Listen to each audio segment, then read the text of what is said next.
Praise the lord. సర్వయుగములలో సజీవుడైన యేసు క్రీస్తు నామములో మీ అందరికీ సర్వ విషయములలో మేలులు కలుగునుగాక. ఈ దినపు యేసయ్య జీవపు మాట ఇర్మియా ప్రవచన గ్రంథం 36వ అధ్యాయం 8వ వాక్య భాగము.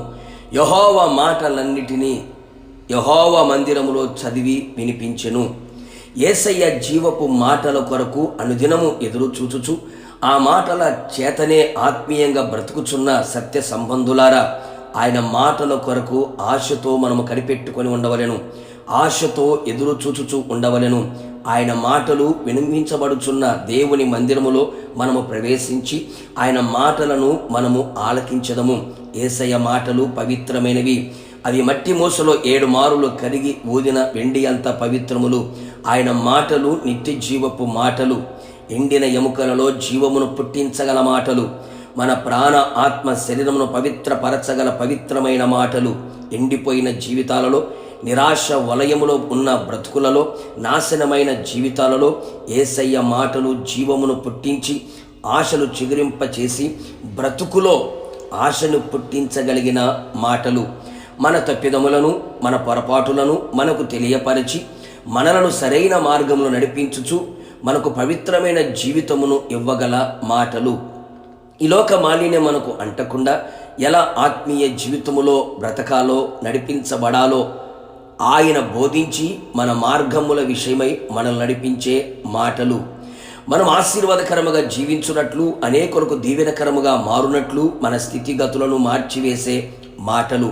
ఈ లోకము శాశ్వతము కాదు అని, మనకు శాశ్వతమైన రాజ్యము పరమున ఉందని, ఆయన రాకడ కొరకు మనల్ని సిద్ధపరిచే మాటలు. మనము ఎవరిమో, మనము ఏమై ఉన్నామో, మనం ఎవరి కొరకు బ్రతకాలో తెలియపరిచే మాటలు. మన ఆత్మ ప్రాణ శరీరమునకు అవసరమైన, ప్రయోజనకరమైన, విలువైన, అమూల్యమైన మాటలు దేవుని మందిరములో వినిపించబడును.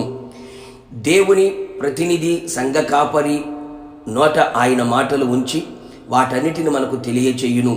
ఆయన మాటలు ఆత్మయు జీవమునై ఉన్నవి గనుక దేవుని మందిరమును ప్రేమించి ఆయన మందిరములో నివసించి ఆయన గడప యొద్ద కనిపెట్టుకొని ఆయన మాటలు వినదము. ఆయన మాటలలో దాగి ఉన్న సర్వ ఆశీర్వాదములను అనుభవించదము. ప్రభు రాకడకు సిద్ధపరచబడదము. ప్రభుతో యుగ యుగములు నిలిచెదము. ప్రార్థన. పునరుత్థానుడా, పరిశుద్ధుడా, నీ పాదములకి స్తోత్రములు చెల్లించుచు ఉన్నాం. మీరెంతైనా నమ్మదగిన దేవుడవు, మంచి దేవుడు. మరొక్కసారి మీ పాద సన్నిధిలో ప్రభువా నివసించే భాగ్యాన్ని మీరు మాకు అనుగ్రహించారు. అందును బట్టి స్తోత్రం.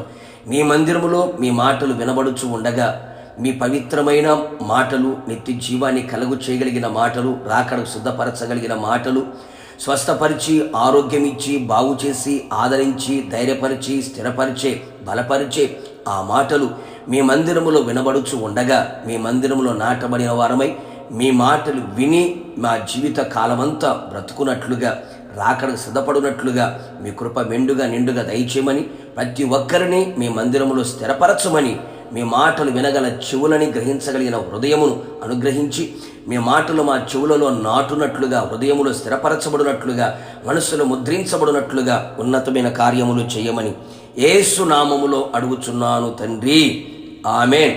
మీరును మీ కుటుంబ సభ్యులందరూ యెహోవా మందిరములో ఆయన మాటలు వినెదరుగాక, రాకడకు సిద్ధపరచబడుదురుగాక. God bless you.